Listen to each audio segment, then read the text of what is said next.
सत्तेत नसताना पण तुम्ही तुमची सत्ता गाजवू शकता का? याचं उत्तर आपल्याला 1990च्या टर्कीमध्ये मिळतं. टर्कीमध्ये डेरिन डेव्हलेट असा एक शब्द जो आहे तो 1990च्या काळात लोकप्रिय झाला होता.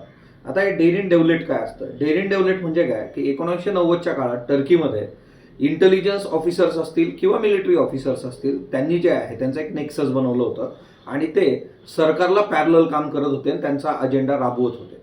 इथूनच जे आहे सॉफ्ट स्टेट हा शब्द आपल्याला मिळतो. डेरिन डेव्हलेटचं जे आहे एक जर व्हर्जन आपण बघितलं तर ते आहे सॉफ्ट स्टेट. आजही जे आहे बहुतेक राजकीय नेतृत्व त्यांना जे काही काम करायचं असतं ते जर त्यांना करता आलं नाही किंवा त्यांनी जे काही टार्गेट सेट केलेले आहेत किंवा जी आश्वासनं दिलेली आहेत ती जर त्यांना वर्क करता आली नाही तर ते आरोप करतात की आम्हाला डीप स्टेट रोखतंय.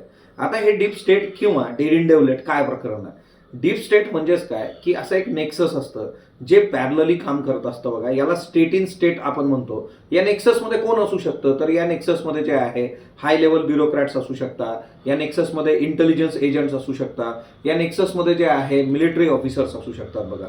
हिस्टोरिकल जर आपण बघितलं तर याच्यामध्ये एक सिंपल गोष्ट आपल्याला मिळते की म्हणजे कूप, लष्करी उठाव जे आहे किंवा एखादी सत्ता जी आहे उलथवून टाकणं, अशा पद्धतीने याचं जे आहे नेचर आपल्याला बघायला मिळतं. परंतु आता मॉडर्न स्टेटचा जर विचार केला तर त्या केसमध्ये आता काय होतं की ॲडमिनिस्ट्रेटिव्ह डिले करणं किंवा गव्हर्नमेंटचे जे काही निर्णय आहे त्याला कुठेतरी पायबंद घालणं आणि स्वतःचा अजेंडा जो आहे तो पॅरलली राबवणं, म्हणजे निवडून न येताही जे आहे तुम्ही तुमची सत्ता जी आहे ती कायम करू शकता.